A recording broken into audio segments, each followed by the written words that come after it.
We're in a studio. I know. We're fancy. We are. We're fancy today. This is nice. We've only done this once before. No, first was with Leanne and Bert. Right. And then the second time was in Auburn, Alabama. Yeah. And now this is the third time. We're going to try something new. We're trying this. We're going to try this studio. And I think we're going to try this more often now, right?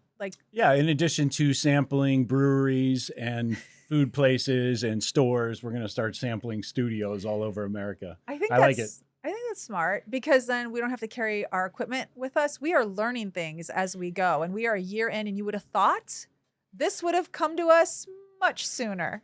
We are learning that we are tired. Yeah. And some of that exhaustion comes from the fact that while all of this is going on, we are still parents and children. So we are going to talk about that today. Today we are talking about parenting your parents. Check the mic and make sure it sound right, boys. Hey listeners, ever wonder what it would be like to blow up your comfort zone at the tender age of 50? Well, we did just that. When our last kid went off to college, we hit the road in search of a new hometown.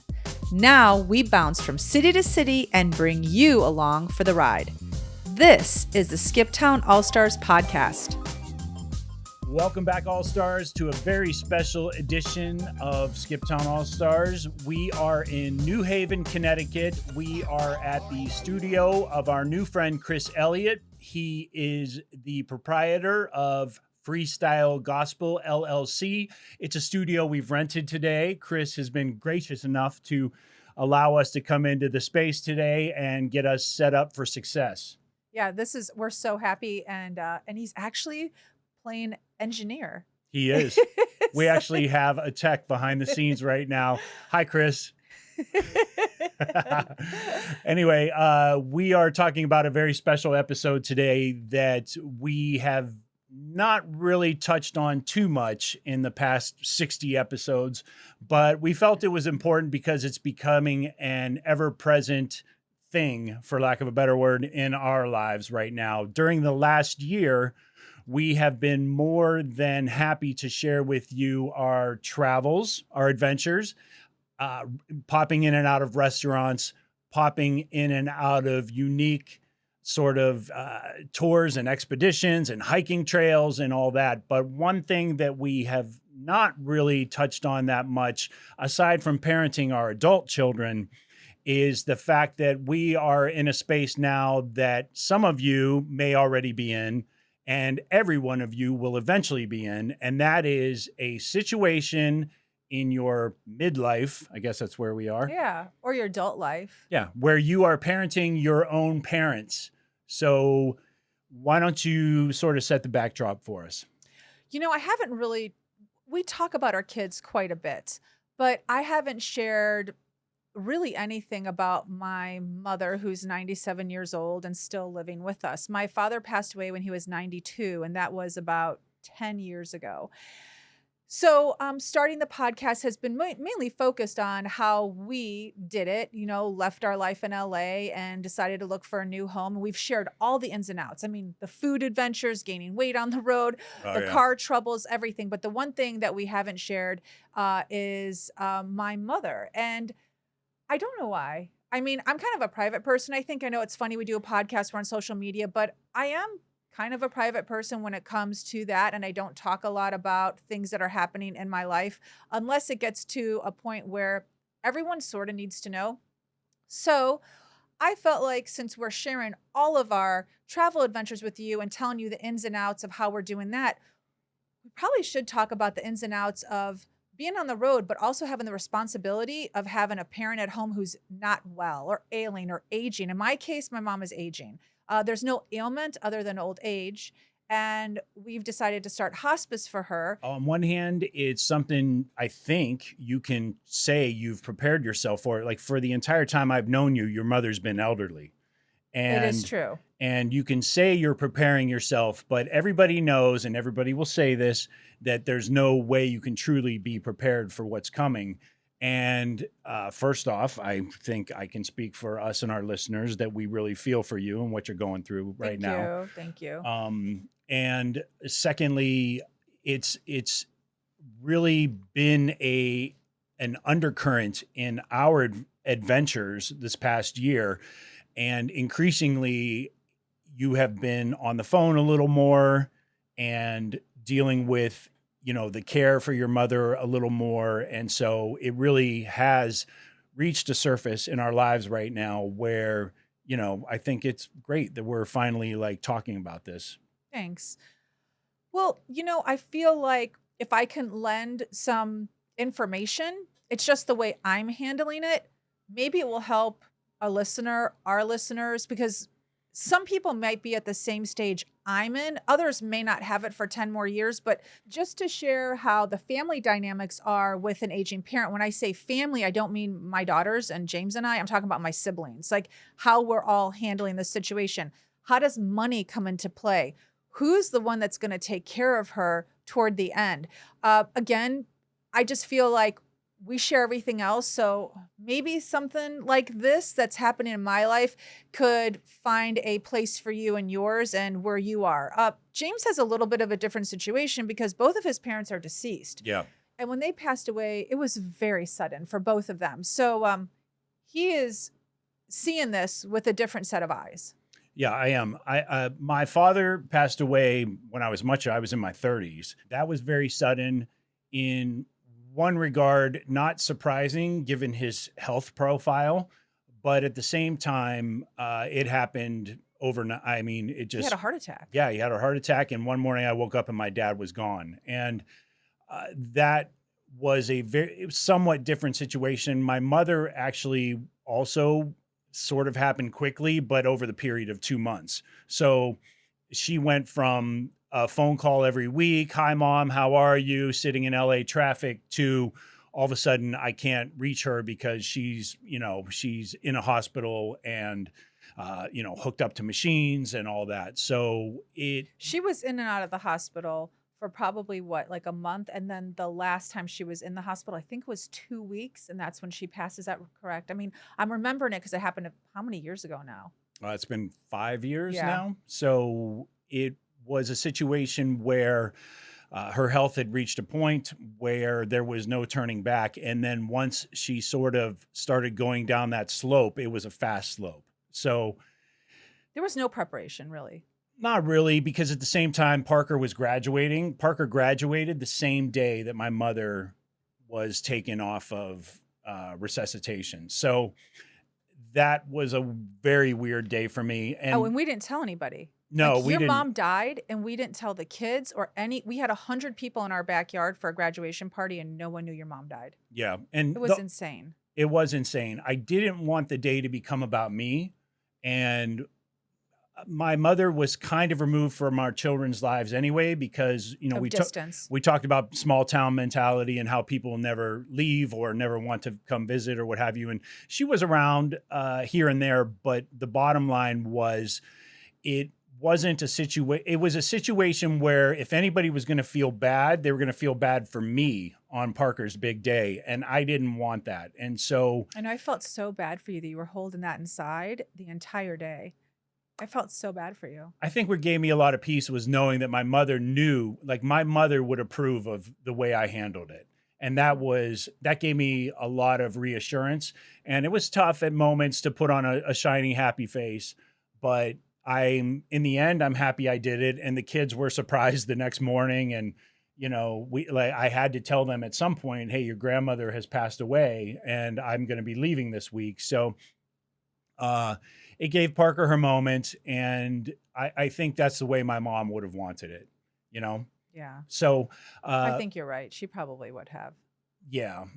But ultimately, what that leaves us with is I've never had to be in the spot where you are now.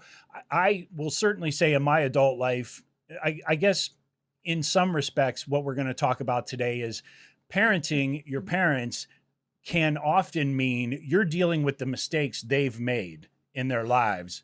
Wow. And I did have to do a lot of that, especially with my mom, not so much with my dad. My dad was a very private guy, and it wasn't really until he passed away and I was in his house that I sort of got a full picture of how he was living. I would call him and say, hey, do you need this? Do you need any help? Let me do this for you. Let me do that for you. And he was always very stoic, Scottish guy. No, no, no. Nice guy, very happy, very jovial. And I think in some ways a lot like me, or I'm a lot like him. Puts on a happy face when he's not necessarily feeling that way. So it wasn't until my father had already passed that I had to parent my father. And so Oh, wow. I had to dig through every scrap of paper in his messy house to look for an insurance policy or some sort of anything. It wasn't really about inheritance because I knew my dad was of small means and I wasn't expecting anything. It wasn't really about that at all. But what it was about was, is there a plan in place for his funeral expenses? And was there any sort of, legacy items in the house? For me, I was looking for his Eagle Scout photo in the Sure. newspaper and his Scout badges and various things that he had, like he was a welder for 30 years and he was on the welding company's, the welding factory's baseball team. So I wanted his baseball jersey. I wanted his hat, things like that. But in and of that, I had to dig through tons and tons of stuff. I mean, I swear to God, the guy never threw away anything. So, He's like someone else I know. and so that's not true. I threw away everything Stop in it right LA now. to move. Okay. I have one bucket of cables. That's it. Just Okay. give me my bucket of cables. He collected 21 years of papers and then finally threw them away. I did. And so what my situation was with my dad was dramatically different with my mother because my mother had, she was married to my stepfather. And throughout that whole process, she, when she finally left her house for the last time, there were sort of boots on the ground that could take care of her funeral and what have you. Yeah, I mean, you skipped the part where you personally took care of your father's funeral because there was no plan in place. And these are things that Yeah, that's true. you have to think about. I mean, when that person passes, who's paying for it? It's a hard decision to have. It's a $20,000 cost easily. So who's going to pay for it if there isn't a plan in place? And sometimes you don't know there isn't a plan in place until you're at the funeral parlor. That's true. That's very true. Even with my mother, I mean, there were funeral arrangements in place, but ultimately I had to end up buying her tombstone because nobody was taking care of it. Nobody was stepping up to do that. And finally, some family members came to me, but the wheels were already in motion. And I had already figured that part out, but she had been laid to rest for over a year and nothing was happening on the front of, giving her a memorial or a marker. So ultimately I had to step up for that too. I would say my parent though, with my mother was a much different situation. I had to do that like the last 10, 15 years of her life.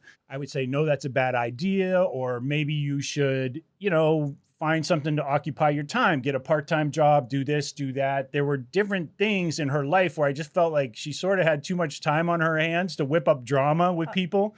And that's just kind of who she was. I think she absorbed too many soap operas in the 70s and 80s. But you were fortunate in the sense that when your mother passed, it wasn't all on your shoulders like it was with your father. When your father passed, you were solo. I mean, well, you had your uncles to help you, but financially, you were the one footing most of the bill. Yeah, for sure. I did have an uncle who stepped up and actually bought the marker for my dad, which was a tremendous gift at the time because I was paying for all the funeral expenses on my own. That's sort of my backstory, and we've touched on it in previous episodes, but that's sort of the deal with my parents. I'm an orphan, and I've been an orphan for 5 years now. And even before I was an orphan, I sort of felt like I was the one in charge. So your situation is dramatically different, though. Your father passed away when? 2013, because Right. It's been about 10 years. You mentioned something early on that when you met my mom, she was always old. And that's because my mom had me when she was 40. I said elderly. I was much more genteel than what you're saying right now. Okay, but to be clear, my mom had me when she was 44 years old. Yeah. So when you met my mom, I was 27. So she was... They were retired. Yeah, they were living in Florida already. My dad was 50. So just let's let's be clear. Like when he met me, my dad was 77. Yeah. Your dad was 50 when he and your mother had you. Exactly. Yeah. My dad, did I say that right? Well, you said he was 50, but I didn't we're finish my talking about when I sentence. met them. Yeah. Yeah. So when James met me, my dad was 77 and my mom was 72. Yeah. So he's right. They were. And even though they were very, very active, they were still in their 70s. Oh, and incidentally, that is why, like, I think a lot of people don't understand why your brother's living in a retirement community is because your parents are so much older than you. You had brothers who were like 18, 19, 20 years old when you were born. It's true. Yeah. So I just want to make that clear. And so it's always been very clear from the beginning when he met me and with my family that I would be the one to care for my parents as they aged. Because of my age alone. My brothers are almost 20 years older than me. So I'm clearly the youngest person in the family and the last born. So in some cultures, I know the firstborn takes care of them, but it was always kind of understood that I would take care of my parents. So with that being said, I did my best always. We built a little guest house and we called it the grandparents' house. And we had them come for like 3 months at a time to stay with us in California so they could get to know the kids and spend a lot of time with them. They were always present. They were at every single birth. They were. At their age, they traveled very well. They were very efficient on their travel. They knew the ins and outs of the airport, so it was really lovely. They would come 2 to 3 times a year, easily. They'd come for Christmas. They'd come for, sometimes I think they came for 4th of July. And then they started staying with us for longer periods because we had the guest house. Well, the other thing I should mention is when we first bought our house, your dad, at whatever age he was at that point, probably 80 years old. Yeah, he was 80. He was out like laying concrete in our backyard. Yeah, he was. Like he was patching the ramp that led into the garage. So yeah, and then he got really mad because it was sand instead of cement, and then he was cursing it, and then he had to go in, and then I had to have you calm him down and go back and get concrete. Yeah, so he wasn't a guy sitting around watching football or Archie Bunker all day. He was very active. He was a thin guy, very tall guy, and he grabbed the bull by the horns at whatever age he was. Yeah. And they were both extremely involved in our kids. My mom couldn't, she's 80, so she's not going to get down on the ground and play with them on the floor, but she would certainly cook for them all day. She would do crafts with them at the table if that's what they wanted to do. So she was very much a hands-on grandma when she was there. She would also spend entire days at little stores buying them remember the one dress she bought Parker? No, she made us go to the Glendale Galleria. Back then it was 400 miles of shopping. And we had to hit every store until she found that one dress that she saw when she was there 2 weeks ago, but couldn't remember what store it was. Yeah, I got home from work that day and you guys had her in that dress and the little hat and she looked like an Armenian princess.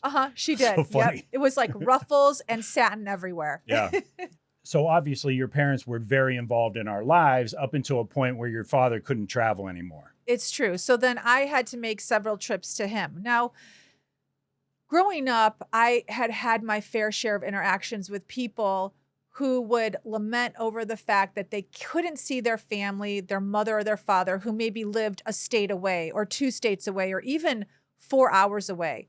And I just remember as a young person that I said that was never going to be me. I didn't care how far away I lived. I would always make a point of visiting my parents. There was no excuse. But with that being said, I had a different relationship with my parents than my friends did. So they may talk about, I can't go and see my mom next week. She's not well, but I just don't have the money. That was never an answer for me because I would work 2 jobs to go see my parents if I had to. It was just whatever it took, but I had a different relationship. I was really close to my parents. They were really good parents. They were. I always made that a priority that when my dad and mom needed me, I would be there. And my dad got sick and couldn't travel much to California anymore. And he didn't get sick from any ailment. He was just getting old. I mean, he died at 92. So I think they stopped traveling at 90. He stopped traveling. So I would go back and forth to see them. They lived in Florida. We lived in California. And I would make 4 or 5 trips a year. Couldn't have been any much further apart, right? I guess New York, but it was pretty far. So I would go back and forth. Like I said, I made 4 or 5 trips a year to see them. And then sometimes you would go on your own to see them. Yeah, I went to see your father. Your father's a special case. I mean, we're talking a World War II veteran, an ex-Chicago detective, tough as nails, known as a badass everywhere that he went when he was young in the city of Chicago. Yeah. And the reputation precedes him. his reputation preceded him, but he lived up to it even until the time he was like 90, 92. There was a time in the hospital where he fell, he broke a hip and then broke a shoulder in the same week. He was in the hospital with a broken hip, right? I was crying. He told me to and stop then he broke crying. his shoulder. And you know, once a parent goes into the hospital, a lot of times, or in a rehab treatment facility. He actually didn't break a hip. I'm sorry. He broke 2 ribs and a shoulder. Oh, he broke 2 ribs and a shoulder. Oh, but then he fell while he was in the hospital. That was when he broke 2 ribs and a shoulder. Okay. Yeah. It was and bad. so he was in there for something and then he broke something else.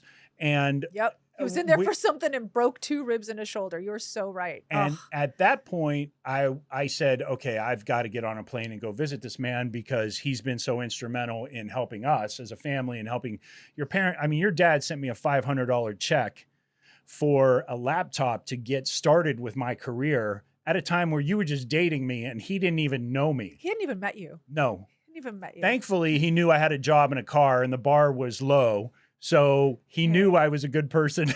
Some of the people I dated didn't have cars, but I had a good one, so it didn't matter. Yeah. So at any rate, he had been so instrumental, along with your mom, in helping us get our start as a family. No question. We would not have been as far along, even as we were at that time, without their assistance. Right. And so it was really important for me to go visit him and see him one last time, I thought, but it didn't turn out that way. Like 6 weeks later, he left the rehab facility, he went home, and he lived for like another year and a half or something like that after that, until finally, when he passed away, he was able to do it. I mean, he was like like Chuck Norris was he was the template for Chuck Norris. That's your dad. So he's really a tough funny. guy, man. He's a tough guy. That's really sweet, everything you said about him. I mean, obviously I feel that way, but to hear it from you as a son-in-law, because we all know the in-law syndrome, they don't really care for their in-laws, the married spouse. So I really appreciate those kind words, honestly. Yeah. So, but ultimately he passed away when he was 92. You were there. I was there. You had, everybody had sort of seen it coming at that point. Yeah. He was just it really honestly was just old age. There was no ailment. He just stopped eating and was sleeping more. And we called in hospice and they said, you have a few days. It was that quick. I talked to him on a Thursday. He died on Saturday. It was that quick. So I got on a flight right away. Like when I talked to him and he was in bed, I was like, why are you laying down? Like, cause he would always be up watching TV. And then my mom said he's not doing well. And that was it. Like I got on a flight the next morning as soon as I could, and he died Saturday. Saturday at like 2:00 or something. Surrounded by family. Yeah. Me and my brothers were all there. I was very fortunate. Okay, so fast forward, after your father passed away, your mother lived by herself for about a year. It's true. And we all collectively, me and my brothers, all agreed that it'd be so much better if she just lived with me in LA in the guest house. We had this guest house. Yeah, we already had the space. It was sitting empty. And why is she going to live alone? Now, my 2 brothers lived near my parents, both of them. One lived 3 blocks away and the other one lived like 6 blocks away. My one brother that lived 6 blocks away ended up moving. Like he moved to Jacksonville, Florida. And my other brother moved to the Villages, which you all know if you've been listening. So when my dad passed, my mom was really by herself. Neither one of my brothers was living near her. I did hire somebody to take care of her and my dad when both of my brothers left. So I had a person that would drive them to their doctor's appointments, help them go to the grocery store, because I obviously wasn't living in Florida. So my dad passed. I really wanted my mom to come live with me. Cut to, my mom decided that she would do it. It took a little coaxing, but she moved in with me and lived with me for about 5.5 years. And she brought about 10 rooms worth of stuff to put into a little 450 square foot guest house. Oh yeah, that's about right. Yeah, that is exactly what happened. And she wanted to change everything around. Great, make it her own. Perfect, whatever she wanted. So she lived with me for about 5.5 years, like I said. And what ended up happening was, she just thought that when she moved in with us, I would be hanging out with her more. Like, she kind of forgot that I owned a business and that I had 3 kids and a husband who worked all the time. She didn't realize how busy my schedule was. I know she knew it, but I think what she thought was when she moved in, my schedule would change, and it didn't. So she was just not happy living there because no matter how great the guest house was, and again, I hired someone to take her places when I couldn't be there. We had all kinds of people in and out of our house, nannies, tutors. They all gave her attention. They took her to Target whenever she wanted to go. Yeah. She just wanted my attention, and she wasn't getting it. So she was complaining a lot to my brother that lived in the Villages. So my brother... Well, I also want to jump in real quick because there was also a situation where it was blissful for the first year or so, but then our kids went from elementary school age to middle school age, and we all know what terrors middle school kids could be. But our kids, whether or not they were necessarily terrors, the bottom line was they were more worried about their phone and their friends than they were about anybody in the family at that point. And so she did feel even for whatever she was feeling with you, she felt it quadrupled because now the kids weren't paying attention to her either. It's true. And she was logical enough to know the kids are going to be kids. Like, she would say to me, well, they're young, they're having fun. I know they're not going to want to sit with Nanny anymore. So being logical about it and having feelings about it are 2 different things. So for her, she felt lonely is the truth. And no matter how many dinners we took her to, or how many lacrosse games we dragged her to, or school functions, she still wanted to hang out with me every day. And I just couldn't give her that time. I wasn't retired. I was in my 40s. I remember you were trying to patch her in on play dates and stuff like that, and she wasn't having any of that. No. She did not want to hang out with, quote, old people. Yep. I would try to set her up with like someone else's mom, and she'd be like, no, she's 80. And I would say to her, well, you're 87. Yeah. Yeah. So anyway, so what ended up happening, she moved in with my brother in Florida. She went back to Florida. That lasted about 1.5 years. Oh, gosh, because she just wasn't happy there. So we had all decided collectively that maybe what she needed was her own apartment, like an assisted living apartment where it's her own space. It's a 1-bedroom apartment. You know, she comes and goes as she pleases, but there's other people around her own age and there are activities. It's not at all a nursing home in any sense of the word. It looked like the Four Seasons. It was a brand new facility, and, you know, Florida caters to people over 65. So it's not like anything you would ever see in most places. It really was a brand new build. It had a beauty salon. It had a little like boutique in it. It was just so cute, and it was very reasonable. My mom could afford it with the income she had from my father's pension and her Social Security. I would have to chip in a little bit more just to make the difference, and I did not have a problem with that. Well, my mom saw it, came back home, and told everybody that we were moving her into a nursing home. The tipping point for all this, though, and you can correct me if I'm wrong, but I believe she had had enough of living with your brother the day that he told her she could not take a magnum of Bailey's Irish cream with her to the party they were about to go to. Yeah, he wanted her to take the little bottle because a magnum was too big. It was just a little house party. And she got so mad. She didn't go to the party. She called me and said, I don't know, like, who he thinks he is telling me I can't bring that magnum of Bailey's. And I had just said to her, I just think a smaller bottle is just more appropriate. And then she hung up on me. Yep.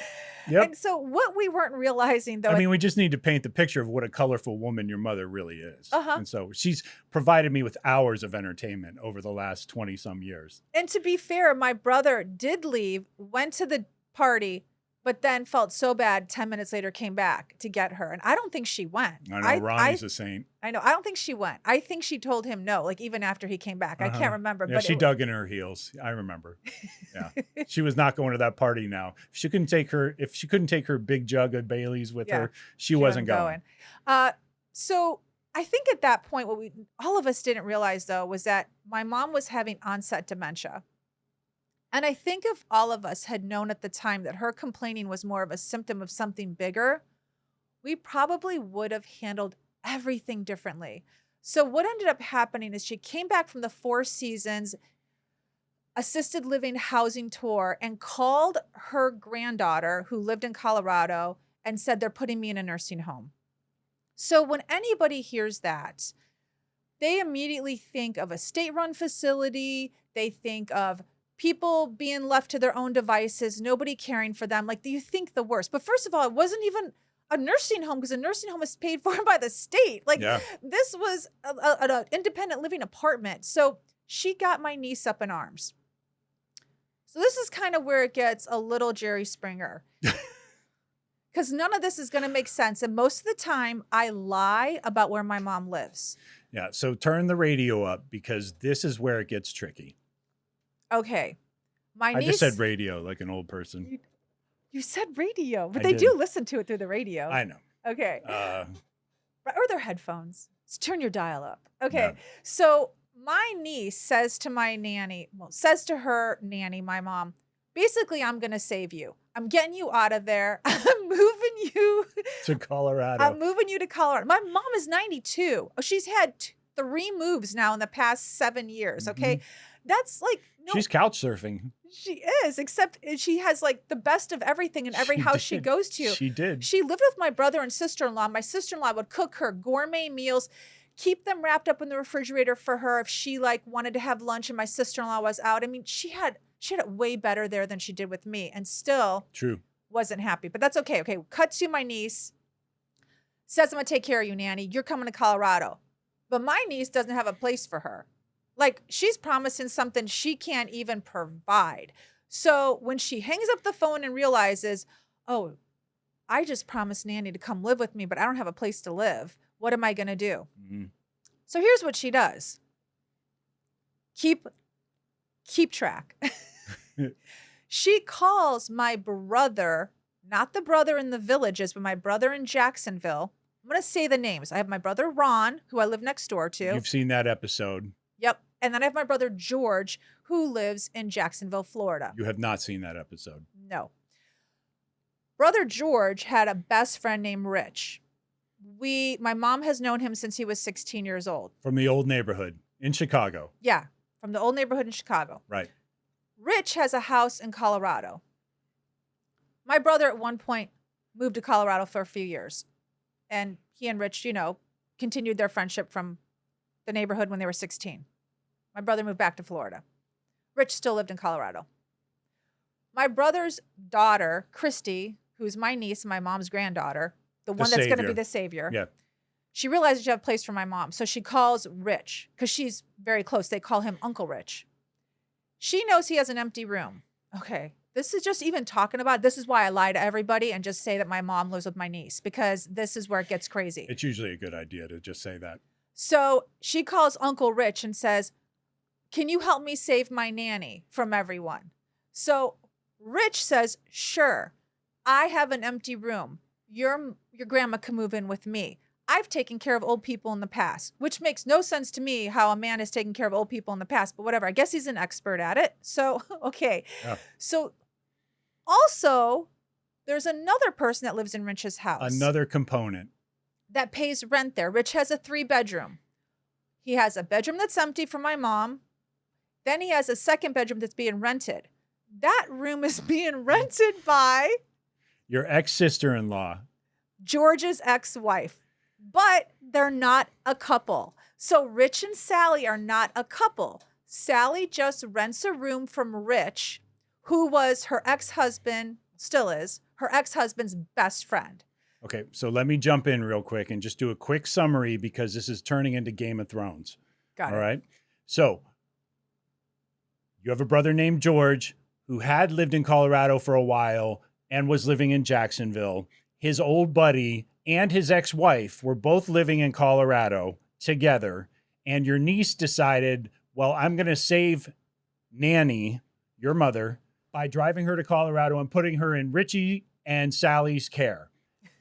Exactly. So she saved her by just getting her there and having someone else and then going back to her own house. Yeah, having someone else take care of her. Right. Yeah, there you have it. The reason why I never really say where my mom lives is because it's quite complicated. So I just tell everyone my mom lives with my niece, when in reality she lives with my brother's best friend and his ex-wife. So when my mom called me and said, I'm moving to Colorado, it was like, oh, I was Everyone, not feeling no, it. I remember I told you I had a problem with it. I was like, this is a mistake. This is a mistake. This is a huge mistake. No, everybody, my cousin's husband, Yeah. Everybody was calling me saying she cannot go. He's a stranger. He was, and I mean, he's Richie from the old neighborhood, but at the same time, it's like, really, this is how you want to like ride off into the sunset? Yeah, it was like, and I had no wherewithal. I couldn't fight her. Like I had already heard it for a year and a half, her complaining about my brother. She had been complaining about me for 5.5 years. True. I just said, go. I literally said, go. My brother said to me, I'm going to stop her. And I'm like, no, you're not going to stop her. Let her go. She thinks it's going to be so much better there. Let her go. So they pull up in an RV because they drove from Colorado. They load up her stuff in an RV and they take her back to Colorado Springs. So it's like this movie I saw. I think it's Vacation. It's like if you squashed all the vacation movies together, you have Randy Quaid in the RV, you have grandma on the top of the car, all that stuff. No, the movie it reminds me of is Groundhog's Day. Oh, why Groundhog's Day? It's the same happening over and over again. What, with her wanting to move everywhere? Yes, it's the same thing over and over again. No, this is Groundhog's Day. So I follow. I said, go. I said, go, be happy. And she was. Like for the first 6 months, like they could do no wrong. I mean, she loved living there.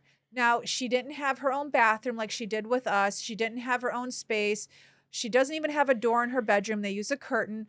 But man, they have a really fun time. They drink at night. I was going to say, but she can drink Bailey's Irish Cream as much as she wants. She's drinking like gin and tonics now. So yeah, so she's back on the hard stuff. She's drinking at night. She's going out to the bars with them. She's going out for pizza. She's having the best time because, you know, as fun as we are, we're not going to let her drink all the time. Like we're going to be more careful about her. Her children were not there to parent her. Thank you. Okay. So she's having the time of her life the first 6 months. But then, like everything, she starts running into problems. And she starts complaining about them. Complaining and asking everyone in the family to come pick her up. Like she's at day camp. She's like, come get me right now. You know what? This isn't working out. I want to come home. Yeah. Now, we were only 6 months free of her complaining. And nobody was willing to give that up. I have to tell you, nobody. We all said, no, this is what you chose. You're staying put. Like, this is just how it's going to be. Okay, so cut to, though, she's been there for 5 years. And probably 2 years ago was the pinnacle of the complaining. Like, nobody could handle it at this point. Nobody. Mm-hmm. So we had like a round table. My brother, Ron, who is Jesus, wanted to take her back. And I said, you can't. I said, it was so hard on you, you know, that we all agreed she should be in an assisted living apartment. You can't take her back. Yeah, they experienced a lot of duress in the year and a half she was there. I wasn't willing to take her back. I had been 5.5 years with her. I still had PTSD. I was not going to take her back. So my brother George said from the onset, he's never taking her. So at that point, it was, let's look at apartments in Colorado Springs for her, assisted living. That kind of got pushed to the back burner. Oh, and by the way, my niece, the one who brought her, had no interest in taking my mom. Even though, you know, we needed someone to help us, she was out. She was like not even on the phone call. So she was like, I'm not having any of this.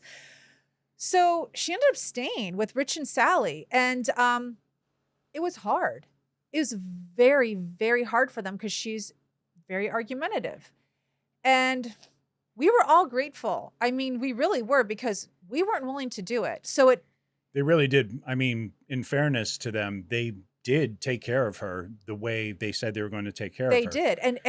And Sally didn't sign up for it. My heart is always saddened for her because she has now had to take care of my mom. So as siblings, we've all tried to help in any way we can. You know, we pay Sally.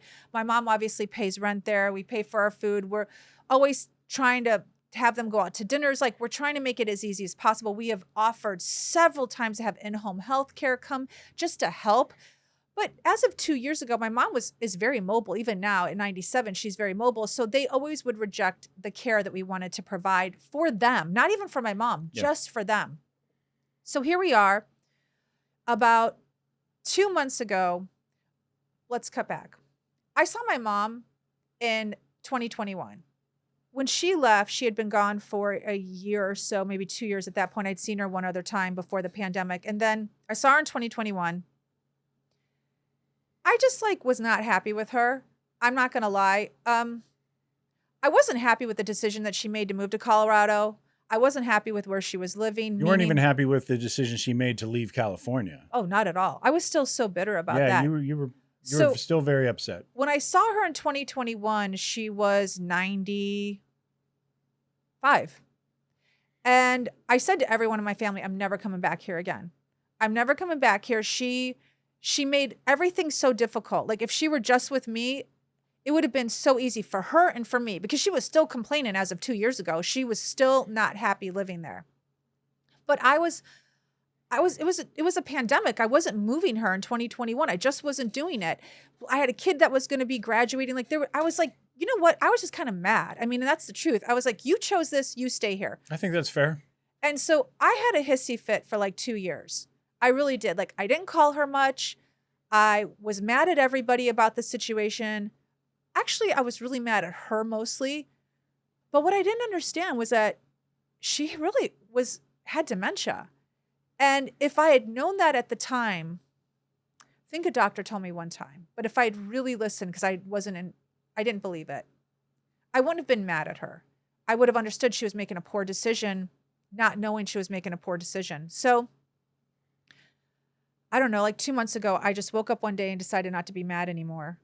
I'm like, she's 97. Like, I have to go visit her because I hadn't visited her since 2021.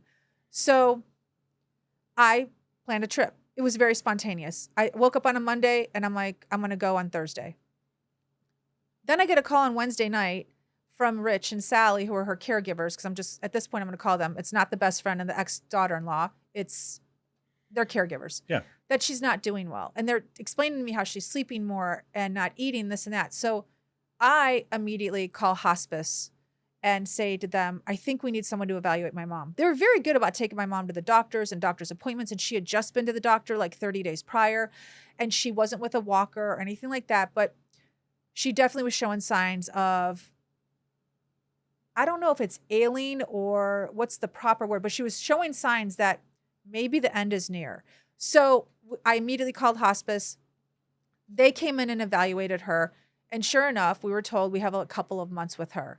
Well, that could mean really just 2 days. I mean, honestly. So I get to Colorado, what I think is going to be just a visit to see my mom. And then I'm realizing, okay, I may just have a few days with her.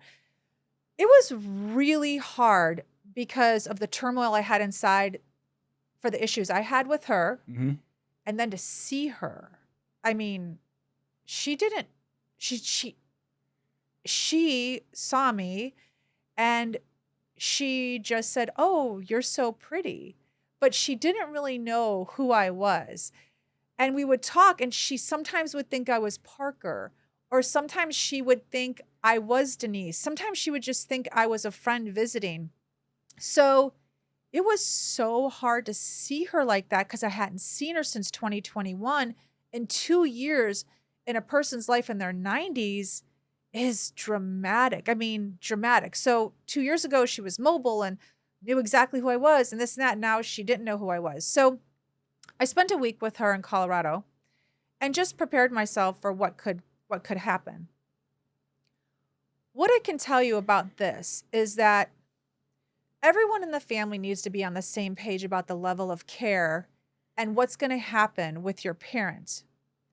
Because your family members will tell you exactly who they are on this road, on this path that you're on, because it's going to be a short path. They're going to tell you, you have to listen to them. So if you have a sister who says, I'm not dealing with this, she really means it. Do not think that she's going to come around and help you, because she is not. If you have a brother who says, look, I may come see her once in a while, but I'm really busy, he's really just going to come and see her once in a while. Like, don't expect things from people when they tell you exactly what they're going to do. This is the best advice I can give you, because you will be so disappointed. And then you're going to have resentment for a person that you shouldn't have resentment for because they already told you what they were going to do and how they were going to behave. So the three of us are all different, although two are a little more similar. So my brother George, right out of the onset, he's the one with the daughter who said, Nanny, I'm going to save you. He has said from the beginning, I will not be taking care of mom. From the beginning. He said this 10 years ago. He said, I don't have the wherewithal, I don't have the patience, and I don't expect my wife to do it. I actually applaud him for that because there are so many men that would make their wives take care of their parents. And I think that's really unfair to the partner. I would not, I applaud my brother for saying that. I would not want my sister-in-law, Hulda, to take care of my mom. It's not her mom. Like, it's not her responsibility. My brother did a lot for my parents when they were alive. He was, in so many ways, their go-to person when things broke, when they needed to go somewhere. He did his time with them. Like, he really did. And he was such a good son to them when they were active, mobile, and needed him. He's not equipped to handle this. But he did all the things I couldn't do. He was doing things for my parents when I was in college, when I was getting married, when I was buying a new home, when I was starting a family. He was there. I couldn't be there. So I have to look at it in that fashion. Like, he was not a deadbeat son or a deadbeat brother. He was really very engaged with them. And so I have to say, he's not prepared for this. And that's okay. My other brother, Ron, was very similar to George. He was always there for my parents as well. Always, whatever they needed. So my parents had two people to rely on. If my brother George wasn't around, then Ron would help them. If Ron wasn't around, George would help them. They were very lucky. So I also feel, even though my brother Ron and his wife Vicky are more equipped to take care of my mom at this age, I don't think they should do it. I just don't. They've already done this. Like, they helped my parents move from one house to another. Yeah, they were the ones that lived a block away for decades. Right. So they've done their time. And they did it when I, again, was raising a family, in college, like, you know, buying a house. Like, they shouldn't do it again. It's my turn. It's my turn. And so you have to listen to what everyone says, because it's very easy for me to get mad at my brother George. It would be very easy to get mad at him, but I'm not mad at him. I'm grateful for the fact that when I do go to visit Colorado, he has a beautiful home. He lets me and my mom stay there. He's very helpful when I'm there. Yeah. My sister-in-law, Hulda, is very helpful. I'll go for maybe a run in the morning and she will get my mom's breakfast ready and this and that. I'm grateful to have that. Like, there are some, you know, he could have said no to that. Or there are some people who don't have that, whose siblings are like, yeah, no, you can't come here. Like, I'm busy. I've got work to do. I don't have that with him. So I'm very grateful for that. I also would say everyone needs to have a discussion about what kind of care everyone wants for that parent. So James and I are of working age. He makes a good income. I always made a good income. Both of my brothers are retired. I am very aware that they have limited funds. But we are all on the same page about the level of care we want from my mom. So I have been always the one to spearhead this conversation. But they've never once said, no, I can't do that. I can't afford that. So I'm very, very lucky. But I take on, usually I try to, 75% of the financial burden because they're retired. So you can't go into a situation like this and have two people in the family that are retired and then expect them to pay like half. Like, it's so unfair. And then they're going to say, no, they can't afford it. And then you're going to get mad. So if you're going to broach this subject and you're going to expect a certain level of care, like you're going to pay for a certain level of care, I could easily have problems with my brothers if I went into the situation saying, well, you have to pay half of this. Does this make any sense? Absolutely. There are plenty of people in the United States, and we're going to talk about different cultures and how they handle their elderly in a minute. But there are plenty of people in the United States that are like, you know what? I can't deal with this. I have kids, or I'll cut you a check for this much every month, make this problem go away. Right. You know? Yeah. Oh, and that's kind of, yeah. So what you're saying makes absolute sense. I think your situation, frankly, is a little unique because you've had your siblings pitch in during their eras. They did. In different eras, and even now, everybody pitches in financially. And so there is even when I say I'll take, because right now where we are is we're going to get, we're talking about in-home healthcare for my mother, and somebody to attend to her more often than to help Sally and Rich. Yeah, like so daily, right? Like 4 to 5 hours a day, probably 5 days a week. So I've researched it, and I'm going to go over those numbers with you. And I have said I'll take on 75% of this, and their 25% they could split each. And they both came back and said, no, that's too little. But I was willing to do that, and I think that that's just. And they're willing to do it, and that's my point. My point is there's so many families where one person gets stuck doing it their entire lives. I know.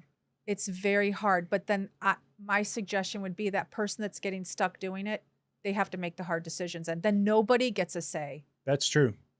Yeah.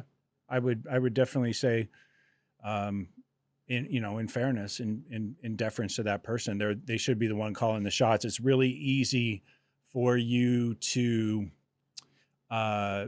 express your opinion from afar, or when you're removed from the situation.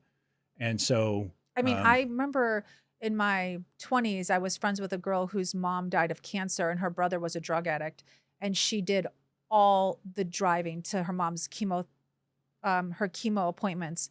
And she was the one who took care of her mom. She was the one holding her mom's hand when she died, and her brother was off, getting high somewhere. And she talked about that. And she talked about how they had to, and her mom was very wealthy, they split it equally. I think it's very hard. But in the end, she got the best time with her mother. Yeah. And it's like, I think you just have to look at that. I mean, otherwise. I would certainly choose half the pot and not being addicted. So, agreed. In that particular example. Agreed. But it does, the amount of work somebody has to do for the ailing parent can cause so much resentment. So you have to go in being okay with it. You just have to. Like, you can't go in saying, I'm going to do this, but, Robert will help out or John will help out. No. If they told you they're not going to help out, chances are you're going in it alone, and don't pretend it's something else. Okay. So moving forward, what happens now? Okay. So right now I want to be with my mom. So I've got to figure this out. I don't know what that looks like, but I know I want to be the one that takes care of her in her final months. And this is my responsibility to figure out. I'm the one who has decided to do this. But here's what I do know, because I'm not a professional caregiver. I'm going to hire somebody in the house to help me, because I know I can't do it all alone. And here's what I found out about getting in-home health care. I know it differs from state to state, but having a look into it, I've learned a little bit. So in-home health care can range anywhere from $35 to $50, depending on the level of care that you're requiring this person to do for you.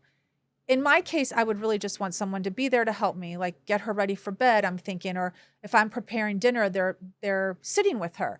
Let's just say 3 days a week at, I'm going to say $35 an hour. Let's just say 4 hours a day. So that's going to make that cost out of pocket $420 a week. And that would be $1,600 a month. So that's hefty for 3 days a week. That's not covered by insurance. That's not covered by Medicaid. That is an out-of-pocket expense. So if your parent is well enough to get around, but you need an extra helping hand in the house, that's how much it's going to cost. Now, if you have the means and can pay for a full-time facility that isn't run by the government, a Medicaid, so you want to go with a private facility, those can range anywhere from $4,000 to $16,000 a month. Wow. If you don't come from money, your parent doesn't have money, then you have to have your parent on Medicaid. And this is how Medicaid works. Every state, again, is different, but you have to only make a certain amount of money to be on Medicaid. So let's say you make $4,000 a month. Your Medicaid is too much, because in most states it's $2,700. So if between your pension and your Social Security, you're making $4,000 a month, You are not going to be able to get into a government-run facility You won't be because eligible. you will not be eligible. So where Wow, does that so the leave cutoff you? is normally $2,700? Around that. Okay. So because you have to think about it this way. If you have money, then the government's not going to give it to you for free. People don't understand this. They hoot and holler, they get all upset. You know, I can't get my mom in this facility. She makes too much money. Well, it's free. The facility is free. So if you have money and you've crossed that threshold, or your parent has money, they're not going to give it to you. You have to come together as a family and talk about what you're going to do. But the first conversation you should have before any of this is to talk to your parents about what do they have in place. My mom, her plan was me. I was her plan. Other people, their parents have money in the bank, or they have you can buy an insurance policy that will provide for long-term care providers to come into your house. I can't remember the name of it, but it's quite expensive, and it kicks in when you're no longer able to take care of yourself. And it provides care in your home, private care. So you have to discuss this with your parents to know what you have in your future. It's a discussion everyone should have. I mean, my parents were older, so we always talked about it. We'd have it at the dinner table. Like my mom would be like, the funeral arrangements are up on the right drawer. She would bring it up in the middle of a good time. Yeah. Always. I remember. I paid for my plot, blah, blah, blah. You shouldn't have to pay for anything. So, it's important. I cannot stress this enough. Like, what are your parents' plans? Do you know them? I always knew what my parents' plans were. I always knew that they had everything prepaid, but that I basically was going to be, the one taking care of them as they got older. What do you know about that for yourself? Like, who's taking care of your parents? Like, maybe they've got money in the bank that you don't even realize they have, that they already plan on having their care provided for. You have to talk about this. I cannot stress this enough. Yeah, you definitely have to cross the divide and have that difficult conversation for sure. And have it with your siblings. I mean, really have it with your siblings, because if you're talking to your sister, I don't know, Shirley, and she's telling you that, her and her husband are going to sell their house and travel because you think Shirley's going to always live in the neighborhood with you and take care of mom and dad. And she tells you something you weren't aware of. Okay, you need to pivot. You need to figure out who's going to take care of mom and dad. How is Shirley going to do it from afar? So what's happening in the coming weeks is basically you're going to be going to Colorado and you're going to be figuring out a way to get your mom to be with us. Yeah, I've made a couple trips to Colorado, and I just feel like I want to be the one with her. Yeah. Well, I think it raises an important point. Like you're talking about somebody who's, mother or father has an income of $4,000 and they're priced out of Medicaid. But then you also just said that, the common price, the entry level price for a lot of these homes is $4,000. So that's exactly the same amount. There's no money left for anything else. Not at all. You can't even buy little Timmy a birthday card and send $5. You have nothing left over if you're making that kind of money. That was the issue that we had discussed when we were looking at that apartment for my mom. She made just enough to go there. We would have to provide her spending money, and she was not going to allow that. So that was another impetus of why she didn't want to go. Yeah. Well, it brings up an important issue. And I think, I'm a huge fan of capitalism, but at the same time, I do think that there's a mentality in America, unfortunately, a lot nowadays, where it's kind of every man for themselves. Oh. You can sort of judge a culture by how well they take care of their infirm or their elderly or even their young, but infirm specifically in this country with mental health issues. Let's start there. But we're also talking about our elderly and the type of care that they get in a Medicaid run facility. I mean, come on, that's, I would say it falls far short of the status of what we would call dignified, right? Oh yeah. And sometimes it's just the only thing people have. So let's talk about how some other cultures around the world handle this. Okay. The first two that I really want to mention are, the first one specifically is China. There's an elderly rights law in China. Did you know this? That children are required to visit their parents, their elderly parents, or they could face jail time. Oh, wow. I'm not I didn't realize they faced I mean, I jail know time, but China's like really authoritarian and they love to throw people in jail. Like in our perspective, we think of this. but I'm not so surprised because that culture, their parents always live with them. I mean, old people and young Often. people are mixed together in families quite often. Quite often. But if you're a worker in a city and your elderly parents are living in a rural environment, some village where you grew up, That's hard. you are still required to go back there and check on them. Now, we're talking about China, which everybody, I think, would agree is kind of an authoritarian state. I know. But on the flip side, you have France, which is actually, reputedly a very liberal sort of environment. Even their conservatives are more liberal than our Democratic moderates here. In France, there's a similar law that was written into the books, and it happened after a 2004 study showed that the vast majority of their suicides at that time were elderly people. Yeah. And remember, they also had a heat wave. And in that heat wave, a tremendous amount of the people who perished during that heat wave were elderly people. So now there's a requirement for the French to actually, quote, check in with their parents. It's a good idea. I think it's a great idea. Yeah. I really do. Now, one story I read recently is in Japan. When you reach your 60th birthday in Japan, it's a big deal.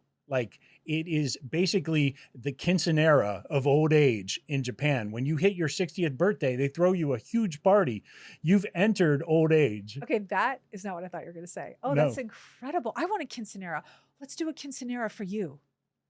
You're going to hit 60 before me. We'll do it together. Okay. I'm not ready to turn 60 anytime soon. I love that.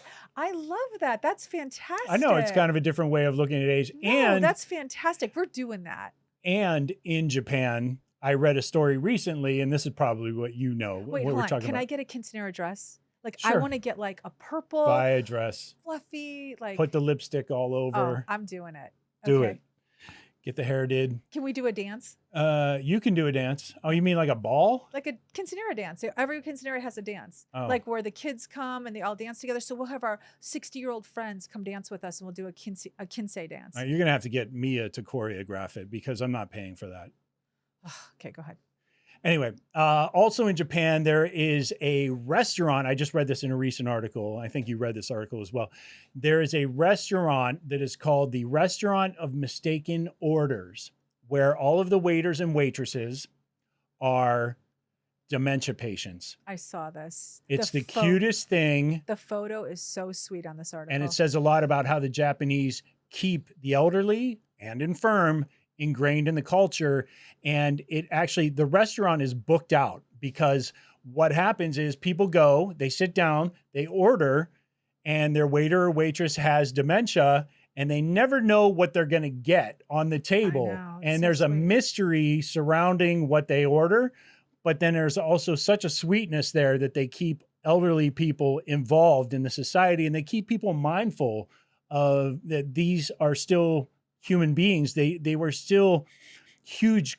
They still made huge contributions to our local community, our society, the culture at large, their entire lives. Yeah. And we can't, like we do in some cultures, we can't just discard them. I know. It's really sweet. It like makes me all teary-eyed because when I read it, I just thought of my mom. Like, honestly, like, because when you're talking with someone who has dementia, depending on where they are and what kind of dementia they have, they're like, my mom isn't argumentative anymore. She doesn't complain. It's like, she's like the best version of herself. So when I read this article, I just thought about her. It's really sweet.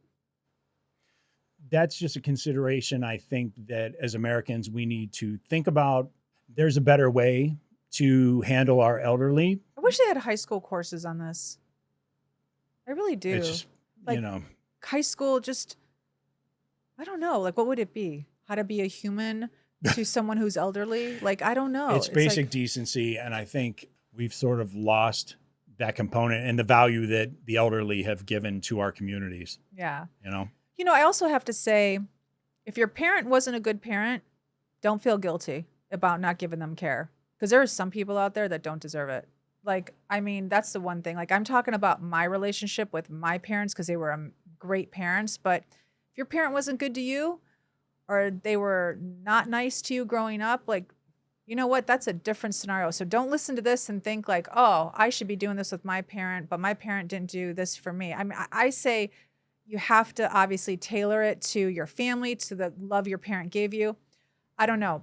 I always say whenever I hear somebody like, oh, like, I'm older now. I'm hearing older stories. I'm hearing about older people, and I'm meeting people who work at convalescent centers. And sometimes you hear the story of like, the guy who like hasn't had one visitor all year. Well, there's a reason for that. Often, I don't know. Yeah, I mean, every situation is different. Right. So if anything, this was meant to give you help and a little bit of ideas of, the path that I'm on right now, the choices I've made, but in no way do I want anyone ever to feel guilty about the choices that they're making. You're making it for your own reason. We're just here to share what's going on in our lives right now at this moment and the choices that we are making.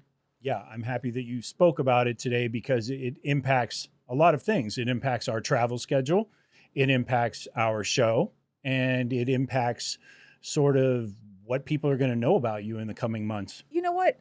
I didn't mind talking about it. I normally don't like to talk about it, but I'm actually really glad that I did. And I think that maybe something I shared will resonate with somebody else. It's not always just about like good food and hotel stays and real estate prices. I mean, we are two people who have other things going on in our lives. So this is just, I think, a glimpse into what is happening. It's an important discussion. Agreed. Thank you. And thanks for all your support. You've been very, very helpful during this time. So I appreciate it. No worries. Take them out. Empty nest, full tank. Check the mic and make sure it sound right, boys.